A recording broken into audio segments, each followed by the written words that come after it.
Welcome to Decoding Parenthood, where we unleash the secrets of parenting. Today we have Dr. Arlene Gerson with us, who will talk about nutrition and how we see foods differently as adults versus children. Welcome, Dr. Gerson. Can you introduce yourself, tell our viewers about yourself and what you do, and how we are going to talk about this subject today? Great. Well, thank you so much for having me. Of course. I think Decoding Parenthood is it's a great service for parents. And so let me tell you a little bit about me. Of course. So I'm a clinical psychologist, PhD clinical psychologist, and I've spent my life working with kids of all ages. Mm-hmm. And I went to school, and so I learned the academic side, the book side. And then I have worked with kids in my clinical practice, and so I know the clinical side. Okay. And then I've been a parent, and now I'm a grandparent. So I have the practical side as well. Right. And I hope to sort of bring today in our discussion together those three hats and be able to, as you say, provide some guidance on this subject from as an expert. And different perspective, right? From a professional to somebody who has, you have your own child and then now you see the grandchildren. So you can give us examples, from your personal, from your professional life. And I know all our viewers would appreciate that because so many times we have so many questions and you Google, but it's not what you want to know because Google is so vast. So, if you could share with us, like, how do children see food? We see food as healthy versus unhealthy. They just see food as food, right? So according to you, how do you think children see food? Yeah, that's a good question. And I think an important one to think about as a parent. And so I would approach it as saying, I think kids see food differently at different ages. Like there are food has different purposes. Mm-hmm. When a kid is a toddler and then a preschooler and then an elementary schooler. And so what we know is that kids' view of the purpose of foods sometimes doesn't match what parents want the purpose to be or how they want eating to play itself out. Right. But then do you think their taste buds change over the years? Like, a child could be eating everything until their age of 8 or so. And then all of a sudden, they like only pizza. But they used to eat every single thing. So the parent is now wondering, my child used to be such a good eater. What happened? Is there like a reasoning behind it? Maybe like mentally or psychologically? Some of it is physiological. Okay. Right. So what a toddler would do in terms of their taste buds would be sort of very different because they're more concerned about consistency. And so, for example, they might for a number of weeks eat pasta, but then they don't like it. Right.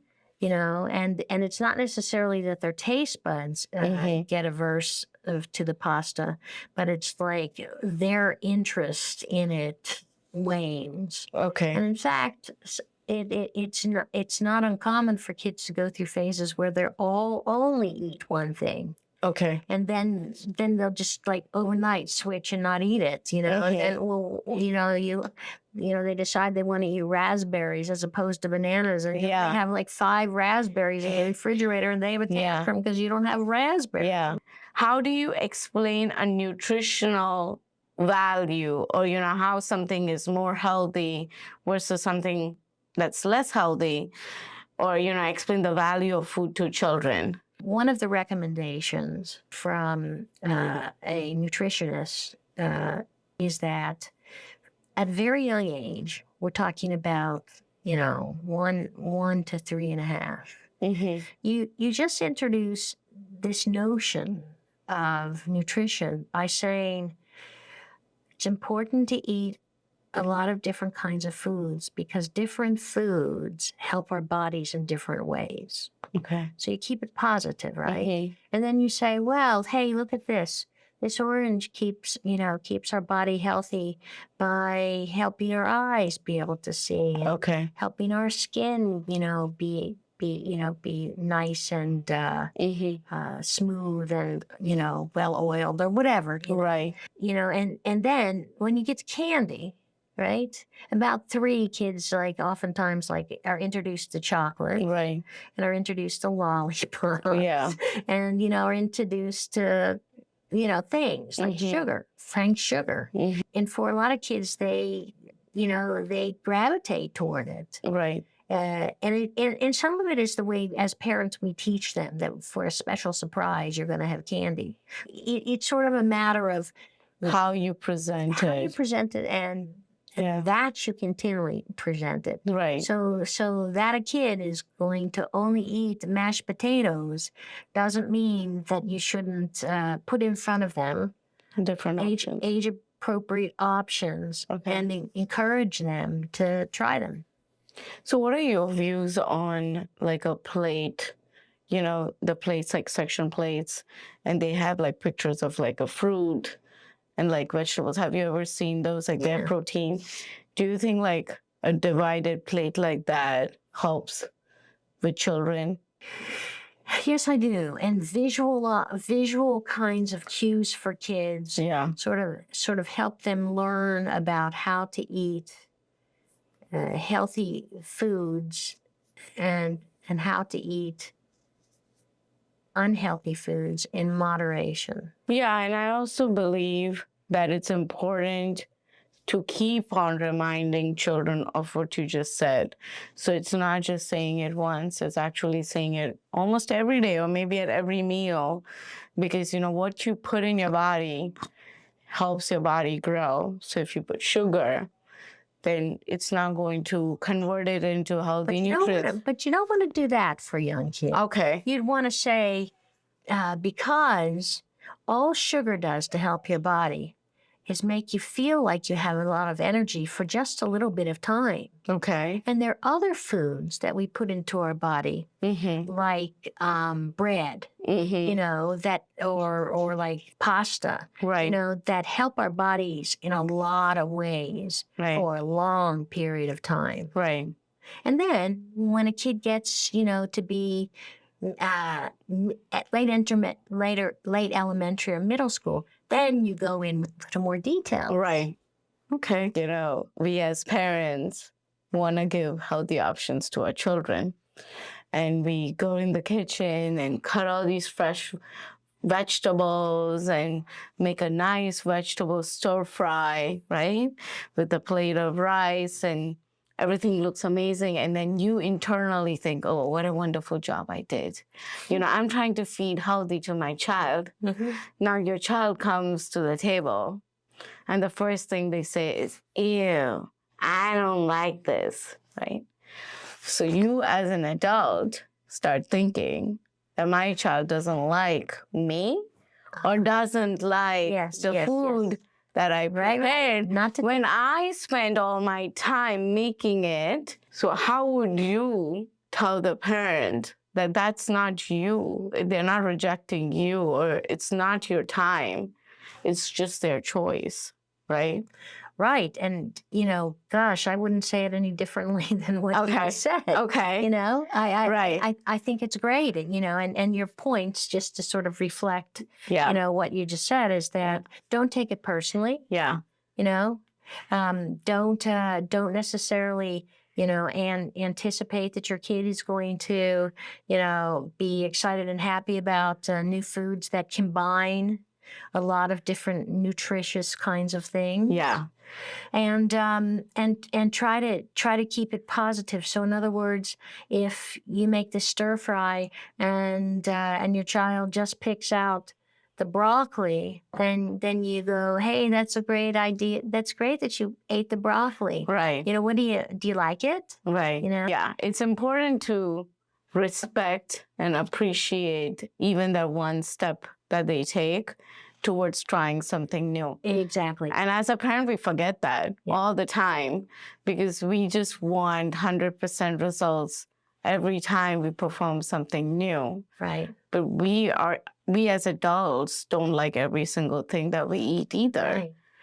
So then in terms of advice, it would be Right. Always when you present something to a younger kid, again, different things at different ages, make sure that part of the presentation and the offering are, some people call them safe foods. Okay. Foods that we know that your child is going to eat on most occasions and enjoy. Okay. So you have those safe foods that sort of are safety nets. Okay. In case they don't eat, you know, what you think they're going to eat, what you're excited about them to eat. Right. And then don't not do stir fry again. In fact, just the opposite. Okay. Just Do it again. Okay. And it was like, hey, we're having stir fry. Last time you ate just the broccoli. Hey, I wonder if you are going to try the carrots today. Okay. You know, because carrots are orange. Right. And broccoli is green. Right. And it's nice to eat a rainbow of colors.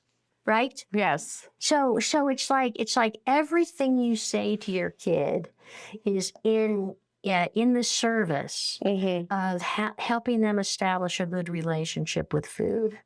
But it doesn't happen overnight. But do you think peer pressure also happens when there may be toddlers or tools? Like, because I feel that, you know, we do family style dining here in our schools. So all the kids are served the same meal. And the parent always says, oh, my child doesn't eat this at home, but they eat it here.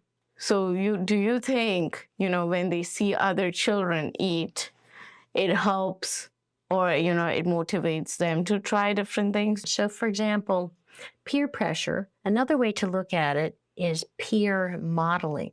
Peer modeling. Okay. Right? Right. So, in other words, we know that when kids see other people, parents, you know, kids, people on TV, you know, do something with regard to food, they're going to like pick it up and be more likely to try it. Okay. They're going to be less scared of it if they see somebody else doing it and being safe. They're going to be more interested in it because somebody else is having a good time with it. They're smiling or they're, you know, or they're happy while they're eating. Right. So I agree with you 100% that peer pressure or peer modeling, you know, is an excellent way for kids to learn. And I think do you do that? And we send a menu home we do. Yeah. We do. So in other words, when you share that menu, then parents can sort of say, hey, you know, did you eat this? Did you eat that? This? We also, today? Also in the daily reports, they will be able to see what they ate. So they're able to eat that. But it's funny because when the parent makes the same thing at home, they don't eat it at home, but they eat it here. And they always say it doesn't taste the same. It doesn't taste the way the cook makes it here. And, you know, the parent always asks, well, how does she make it? Because I bought the same brand at home and they refuse to eat it at home. How do you teach, you know, a toddler, 2-year-old, 3-year-old, how not to waste food? Yeah, that's a really important thing to teach kids, not to waste food. Sometimes with toddlers, parents use this strategy. You know, you put an age-appropriate amount either in, you know, a plate or sort of on a plate or on a table and a mat, and then you teach them that when they're done eating, you can use whatever word you want, but there's a no thank you pile. Okay. And you want for that no thank you pile to not be really huge. And part of the way that it's not really huge is that you put developmentally appropriate portions on a plate. The things that you're doing, at home and at your school in terms of teaching kids skills that not only will help them have a good relationship with food and be able to learn how to eat healthy independently, but it also has benefits in terms of fine motor activity. Like being able to hold a spoon, is sort of the precursor behavior to holding a pencil. Right. Right. And being able to stab something with a fork, and put it in your mouth is eye-hand coordination. Right. Visual spatial, of course, skills. Right. If we want to get really technical, but that's something that in schools they look at. To what extent can a kid do something? And so, isn't it just more easy to just take the watermelon, cut it up into little cubes, and offer it to them? Right. Yeah. Means there's, of course, and you also want to see how much the child actually ate, right? Instead of squishing the entire watermelon, throwing it all over the floor, maybe licking the hands, right? Then you're not going to know if my child actually even ate half of it. But then you're missing out on actually being a child and learning a life skill. I agree with you. Yeah. And not only are you missing out on being a child and learning a life skill, but you're missing out on the ability to learn how to self-regulate when you put it in your body. Right. So we're going to put on the plate, portion sizes that not necessarily they have to eat all of them, all of the different colors of the rainbow, in order to be filled and satisfied. So one of the ways to tell if your kid is eating what kinds of portions, or if they're eating enough. Lots of concerns about whether or not they're not eating enough. But you're a pediatrician. Your kid is going to be weighed and measured. And if a kid is falling off in weight or height, you're gonna know about it. But you want to make eating a pleasurable experience. And so while you want your kid to use a fork and you want your kid to feed themselves, these kinds of things, you want to sort of encourage baby steps toward them being able to do this independently. How can we make sure that they're able to enjoy the process of eating and not stress out and get upset because we have so much to do on our plates? What is the balance? We have to remember that young kids, attention span left to their own devices, is between 5 and 10 minutes, right? Yeah. And so routines are really important for kids. So it doesn't have to be at 6 o'clock on the dot. Your kid is going to eat, but close to 6. If they're fed, either fed by feeding, if it's age appropriate, or they're eating by themselves, to have an amount of time that you set aside for a meal, and you want to encourage eating within that time. Now, you don't necessarily want to discourage continued eating if they're eating, right? But you do want to discourage getting up from the table. Okay. Because when you get up from the table, you get distracted from what you're doing.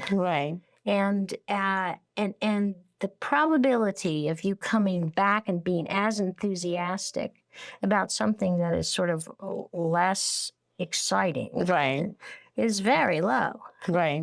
So to encourage your kid to eat for a certain amount of time, when they get up, eating is finished. And parents might say, "Oh gosh, but they didn't eat enough, and they're out a bit hungry." But the thing is that kids are variable in terms of what they consume on a day-to-day basis. There are some days that they're going to eat a big dinner. and there's some days that they ate a big lunch and they're not going to want to eat a big Mhm. dinner.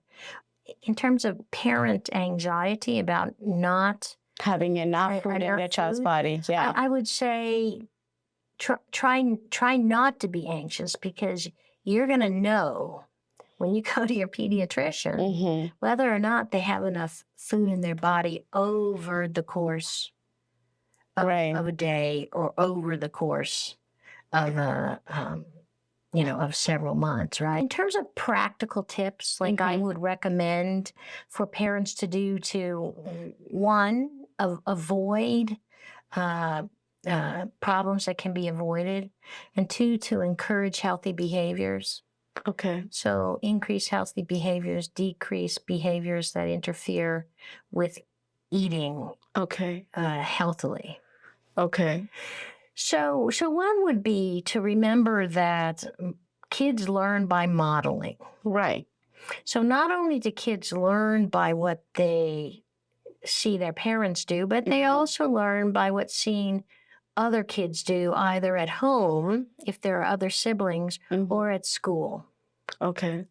So that's really powerful. And in particular at home, if parents model drinking soda, 3 times a day, or model grabbing a candy bar instead of sitting down and eating fruits and vegetables, kids are going to see that and they're going to want that chocolate too. Kids know that chocolate smell. And so that's one thing. Modeling is very important. And then I think the other thing is it's important for parents to continue to introduce foods to kids. Even if at first glance the kid says no. Sometimes it's cutting up the food a different way. Sometimes it's letting them eat it from a fork if they don't like getting their hands messy. Sometimes it's like not cutting up their food and letting them, eat it the way they want it. Right. So there are things that we can do as we continue to introduce foods to kids that sort of set the stage for them learning how to eat independently the right foods. Okay. And then I think the other parenting tip would be try to keep your cool. Because, there's a lot going on parents' plates. A lot going on. There's work, there's responsibilities in the house other than feeding. There's tons of stuff, there's oftentimes being, a daughter or a son. We wear multiple hats as parents. And so to remember, keeping your cool is really important. But if you don't keep your cool, that's not the worst thing ever. You apologize. As you would with not keeping your cool in any other time, right? During the day. You just apologize, and you can say a lot of different things. You could just say, I really want for you to, to eat colors of the rainbow tonight, and I was just impatient. Yeah. Yeah.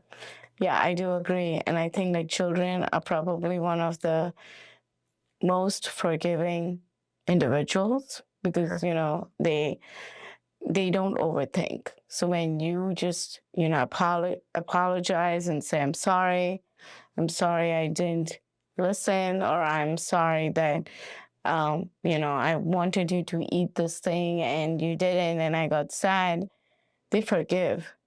And next time they're going to try and be there for you. So, I agree with you 100%. Just a little apology goes a long way. And then I think sort of the final practical tip I would give is just to recognize that eating healthily, eating good foods, eating the right amount is a process that happens. Teaching your child is a process that happens over time.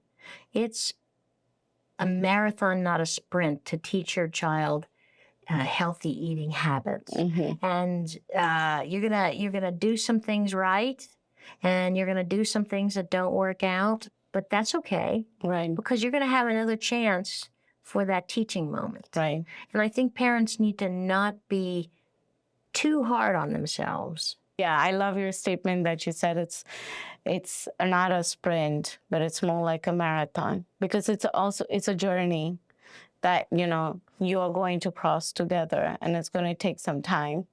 So I love that you brought that up, because we as parents, we just expect quick results, but you're dealing with another you in your life. So it's not going to happen today or tomorrow, but it will if you keep on continuing to do it. So that was great insight. We would like to thank everybody for tuning in into our Decoding Parenthood. We are so grateful for Dr. Arlene Gerson to be here and for giving us this wonderful insight about food and nutrition and the choices that our children and our parents are making. And we hope that you join us in our next session. Thank you so much. Thank you very much for having me. Of course. Thank you so much.